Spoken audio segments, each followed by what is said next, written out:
name is Sally Tran, and I'm the writer, director, and one of the producers on the short film called Dung, known in English as Don't. It's a drama action film that follows Tao, who leads a ragtag group of fierce Asian femmes to find peace in their community. The film was inspired by a lot of things actually. A little bit about my personal experiences in Vietnam, as well as the anti-Asian hate crimes that were happening in 2021. I think that was really a spark of a lot of inspiration in my work as a storyteller, as a filmmaker. So there's a lot of things that sort of overlap within my personal experiences living in Vietnam, and also then living in America and seeing all these kind of interesting ways that race has impacted the AAPI community.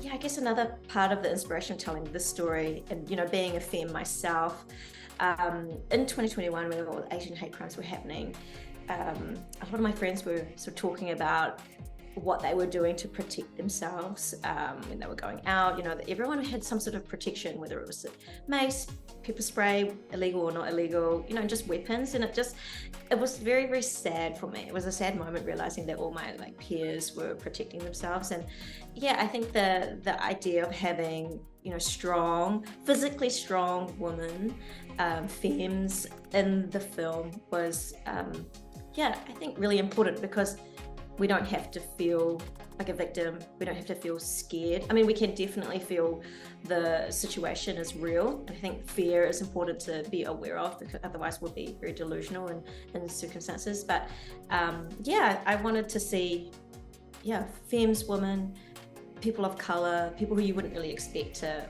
want to fight back. And I think it's exciting to see.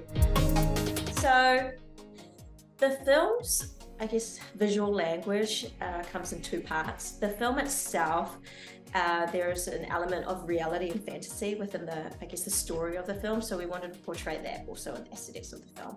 So the realism is all shot on 16mm, just in handheld. So I'm just gonna start that again. So the film is told in two parts. There's a realism part of the film, and then also a fantasy aspect of the film in terms of the story. And visually, we wanted to show that through, what camera we were going to use. So this realism is told through a 16mm, and with a more very, very handheld, organic way of shooting.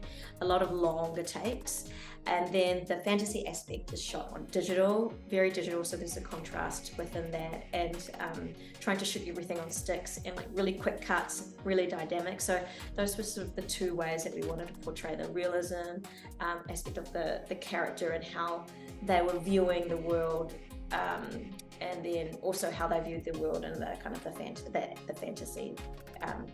In the fantasy world, where they kind of are thinking about how they want to fight back, how they're going to protect their community. My background is in commercials, and I work a lot in mixed media, so working with visual effects, animation, stop motion, all of that is very, very normal within my work. So it was curious for me to try to figure out how to do that in a narrative way where it still felt grounded. You still felt like you were, part of the lead character's narrative without taking it too far away, too into the fantasy world. So I was just trying to strike a really nice balance within the storytelling. So the film received the color grant through NYC Hue, which is incredible. I think that the film itself, because we've shot in two formats, we've shot 16mm and then the digital, which was sponsored by Pano. So we use these beautiful cameras and lenses from Pano. I think the color is just going to be so important, really making sure that people feel that we have intentionally shot on film and intentionally shot on digital, and how the color grade is going to amplify that for the viewer and feel like we're in this reality world or this fantasy world. I think NYC Hue is such a great company. They do really nice work, so it'll be really fun to work with someone who wants to really get into the details of the color. And it is a very the film itself is quite complicated. It's not just a, straight narrative. And I think with most short films are covered in one day, in terms of like, here's, very simply because it's very hard to put so much into a short film in terms of the story, the timeline. This film kind of is covered over, several months. It's not really kind of expressed the timeline within the film.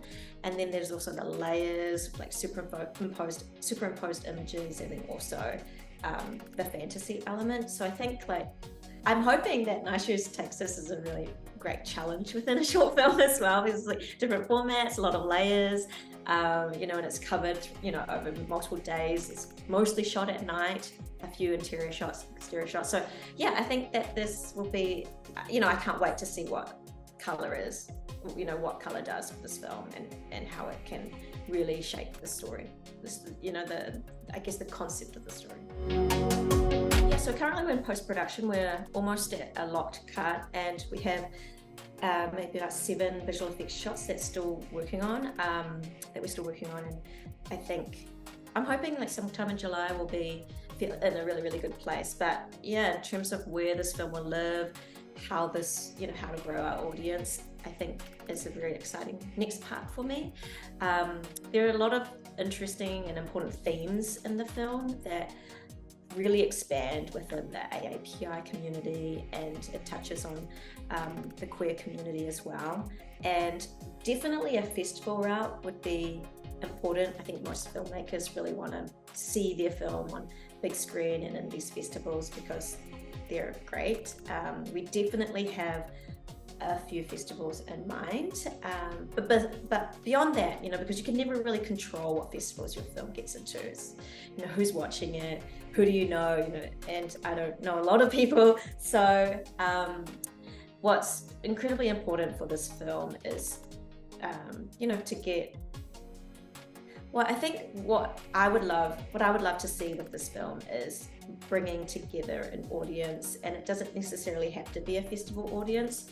I'm actually planning an event, a public free event during AAPI month next year, at the end of AAPI month and the beginning of Pride month, to celebrate and kind of bring together people within the community and perhaps build it into something a little bit bigger, not just like a film screening, but perhaps like vendors and other people within a more specific part of the community, because it talks about, the film talks about, helping each other, protection, solidarity. I think there's some really interesting themes that we can kind of build this like a really cool event with, for the film. So that is like one thing that is something that I'm probably going to start planning once the film is all done. Yeah, so I grew up in New Zealand, and a lot of my kind of filmmaking skills come from a very New Zealand is so great. Working in film in New Zealand, because it's very small and there's a New Zealand Film Commission, people are so open to help and guide, and mentorship is just very normal, which is very different, I feel, to being in America. I think just because the population is so massive and there's so many filmmakers. So I feel very, I feel so lucky to have had that experience in New Zealand. And my heritage is Vietnamese, so my parents are Vietnamese, and I spend a lot of time in Vietnam.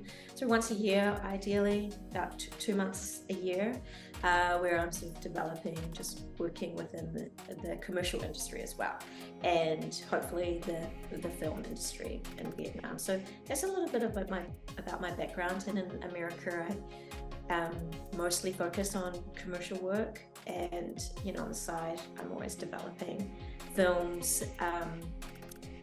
And it's only been recently, like once I left New Zealand, I was in Vietnam for a short stint, then I came to the States, and I sort of just focused on commercials because I had to make a living somehow. And in New Zealand, I was really lucky, and I was just living off grants and making films. I actually had a great life in New Zealand. I don't know why I left it, but I was just getting all these residencies and grants to make films, and I was just really developing myself as a filmmaker. And filmmaking wasn't my first choice as an artist or as a creator. I was a designer to start with, and filmmaking sort of just happened as I was sort of experimenting with moving image, doing a bit of stop motion and making music videos for friends.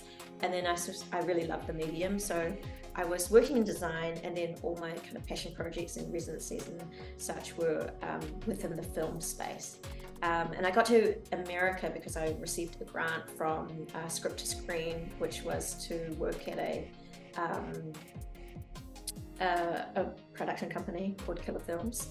So I was there for about 4 months, and then I loved the space, and I loved New York, and then I returned, and then realized that it was very difficult to have the same life as I had in New Zealand, living off grants and residencies, doing this writing residency and such. So so then I dived into the commercial work, which got me very distracted, and I didn't really work on any films, or I didn't really work on my passion, which is filmmaking, sadly. So that was 6 years of just straight working in film, and then it's only been the last couple of years when I finally got back into making and telling stories, documentary or narrative. And so I'm just sort of slowly building myself back up, and I have goals in the next 5 years where I'd like to be kind of feeling more secure in that space. I just want to say thank you so much to the Pano network, and also to Nice Shoes as well. I think it's awesome that collectives and organizations and companies come together to uplift filmmakers, because filmmaking is very difficult. And when everyone asks me, what are you doing right now, Sally? I'm like, I'm just trying to finish this film. It's like, but what is it exactly that you're doing? So it's really hard to explain. Like, I'm working full time on this. There's so many moving parts within the post-production. I'm post-producing it. I have a limited amount of money to get it all happening. And I was trying to explain it to someone. I said, I really, it's not until you actually do it, you realize like how difficult it is. And so it's just really awesome that there are avenues that just make you feel very confident that you're doing the right thing. Like, oh, okay, so I think someone's going to want to watch this film. So big thank you.